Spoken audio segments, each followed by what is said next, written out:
साथियों नमस्कार। जैसा कि आप जानते हैं, विभिन्न समसामयिक घटनाक्रमों पर मैं समय समय पर अपनी प्रतिक्रिया देता रहता हूँ। मेरी इस प्रतिक्रिया का समाज पर कोई असर होता भी है या नहीं, यह तो मैं नहीं बता सकता, किंतु मैं इतना ही जानता हूँ कि ठीक 4 बजे मुर्गा अपनी बाग देना नहीं भूलता, पक्षी अपना कलरव करना नहीं भूलते, ठीक समय पर सूर्य उगना नहीं भूलता। इन सब के प्रयासों के बावजूद भी यदि कोई सोता रहे तो इनका उसमें क्या दोष। मैं यहाँ पर इतना ही कहना चाहता हूँ कि जो समाज के जागरूक और जिम्मेवार लोग हैं, उन्हें विभिन्न समसामयिक घटनाक्रमों पर अपनी प्रतिक्रिया अवश्य देना चाहिए, क्योंकि जब कोई प्रतिक्रिया लार्जर स्केल पर आती है तो सरकार उसको सुनने के लिए बाध्य होती है और उसके तदनुसार कोई एक्शन करने के लिए भी बाध्य होती है। मैं इस बात को पुनः दोहराना चाहता हूँ कि जब किसी घटनाक्रम को लेकर कोई एक लार्जर स्केल पर प्रतिक्रिया आती है तो सरकार को उसे सुनना ही पड़ता है। जैसे हम सभी जानते हैं कि 1 अकलाख की मौत को लेकर कांग्रेस, कम्युनिस्ट और केजरीवाल जैसे लोग पूरे के पूरे देश को असहिष्णु सिद्ध कर देते हैं, किंतु आज पश्चिम बंगाल में जो 21 नृशंस हत्याएं हुई हैं, वहाँ पर अनेक लूटपाट और बलात्कार हुए हैं, वहाँ से हजारों लोग पलायन करने को बाध्य हुए हैं। इसके बावजूद भी जो हिंदुओं का सबसे बड़ा संगठन संघ है, उसने अभी तक कोई प्रतिक्रिया नहीं दी। बाबा रामदेव और श्री श्री रविशंकर जैसे लोग मौन हैं। हिंदू समाज के 4 शीर्षस्थ शंकराचार्य तो कभी बोलते ही नहीं हैं। काश इन सभी ने कुछ कहा होता, कुछ बोला होता तो सरकार को कुछ एक्शन लेने को बाध्य जरूर होना होता। मैं आज पुनः कहना चाहता हूँ कि समाज के जो भी जिम्मेवार और जागरूक लोग हैं, उनका यह कर्तव्य है कि वह अपनी प्रतिक्रिया जरूर दें।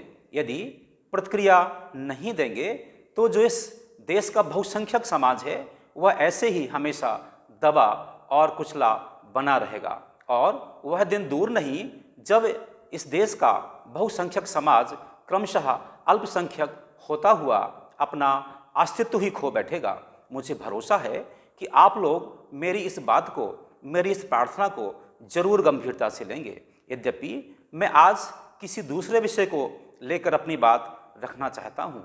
मैं एक उदाहरण के माध्यम से अपनी बात स्पष्ट करूँगा।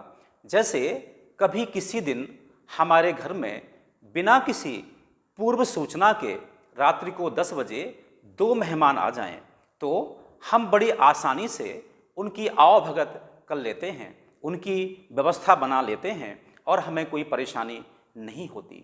ठीक ऐसे ही यदि 2 के स्थान पर 10 मेहमान भी हमारे घर में पूर्व सूचना के रात को 10 बजे आ जाएं, तब भी हम कहीं ना कहीं सब्जी के स्थान पर दाल और रोटी के स्थान पर चावल की व्यवस्था करके और पलंग के स्थान पर जमीन में सोकर काम चला लेते हैं, परंतु फिर भी कोई खास परेशानी का अनुभव नहीं करते। किंतु ध्यान रखिए, यदि 2 के स्थान पर 10 नहीं बल्कि 100 और 100 से भी अधिक हजार मेहमान यदि हमारे घर में आ जाएं और हम उनकी आवभगत करना चाहें, तो जो हम कपड़े पहनते हैं, यदि हम उन कपड़ों को भी बिछाकर उन्हें आसन देना चाहें तो वह संभव नहीं है। हम हमारे घर का सारा राशन यदि एक एक चुटकी देकर सबका सम्मान करना चाहें तो वह भी संभव नहीं है। ठीक वैसा ही हाल आज हमारे देश का है। जो हमारे देश में एक कोरोना नाम की विपत्ति आ गई है और यह विपत्ति इतने लार्जर स्केल पर आई है कि हमारे सारे संसाधन चरमरा गए हैं। कुछ लोग कहते हैं सरकार ने हॉस्पिटल नहीं बनवाए। क्या सरकार का कर्तव्य केवल हॉस्पिटल बनवाना है, रोड बनवाना नहीं है, स्कूल बनवाना नहीं है? सरकार का तो कर्तव्य है कि वो हर क्षेत्र में अपना काम करे, किंतु यह विशेष जो बड़ी विपत्ति है, इसलिए इस विपत्ति को हमें उस प्रकार से लेना चाहिए। मैं एक बात यहाँ पर और कहना चाहता हूँ जिससे लोग बहुत बुरी तरीके से भयभीत हो जाते हैं कि अभी तो इस कोरोना की पहली वेव आई है, अब दूसरी आई है, अब तीसरी आने वाली है। मैं यह नहीं समझ पाता हूँ कि लोग किस आधार पर, जो इसके विशेषज्ञ हैं, किस आधार पर कहते हैं कि पहली के बाद दूसरी वेव आएगी, दूसरी के बाद तीसरी वेव आएगी, फिर क्या चौथी और पांचवी वेव नहीं आएगी। इस बात को यहाँ समझना होगा कि कोरोना एक नई नवेली बीमारी है जिसके बारे में किसी को कुछ भी नहीं पता। लोग अंदाज से ही अपनी बात कह रहे हैं। इसलिए हमें जीवटता के साथ, हमें आस्था के साथ जीना पड़ेगा और हमें इस पर अपनी वैसी प्रतिक्रिया देना पड़ेगी।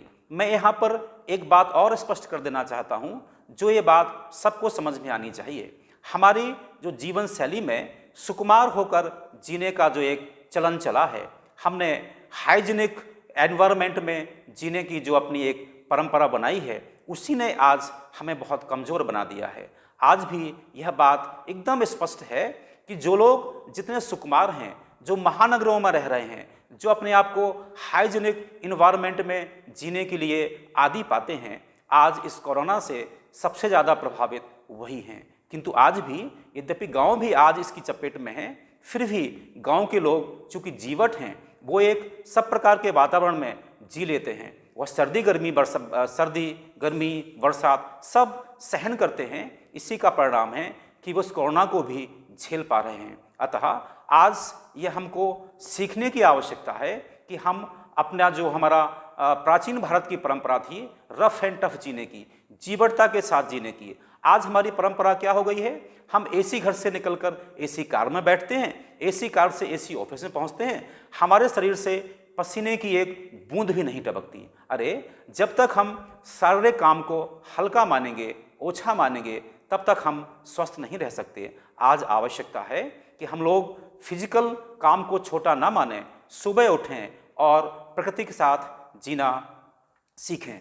इस सब के बावजूद भी मैं एक निवेदन करना चाहता हूं कि कोरोना की कितनी वेव आएंगी मुझे नहीं पता। मुझे तो इतना ही पता है, जिस प्रकार का साइंटिस्ट भी कह रहे हैं कि जो ये वैक्सीन है बहुत प्रभावी है। अतः सभी से निवेदन है कि हम वैक्सीन को जरूर लगवाएं। इसके साथ जो अन्य प्रिकॉशन हैं वो भी रखें। लेकिन सबसे बड़ी बात यह है कि हम भगवान पर आस्था रखें। भगवान पर आस्था सबसे बड़ी है। मुझे मालूम है, आपको भी मालूम है, सभी को मालूम है कि जब भगवान राम का राज्याभिषेक होना था, उसके बाद भी एकदम परिस्थितियाँ पलट गईं, चूँकि भगवान को वैसा मंजूर नहीं था। और वशिष्ठ गुरु कहते हैं, सुनहो भरत भावी प्रबल बिलख कहो मुनिनाथ, हानि लाभ जीवन मरण यश अपयश विधि हाथ। अर्थात बहुत कुछ प्रयास हमारे हाथों में जरूर होता है, परंतु उसका परिणाम परमात्मा ही देता है। आज आवश्यकता है कि हम जीवटता के साथ जिएं, हिम्मत के साथ जिएं, भगवान पर आस्था रखें।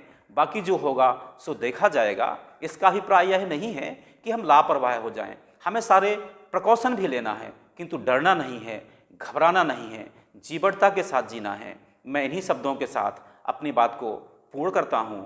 ओम शांति इति।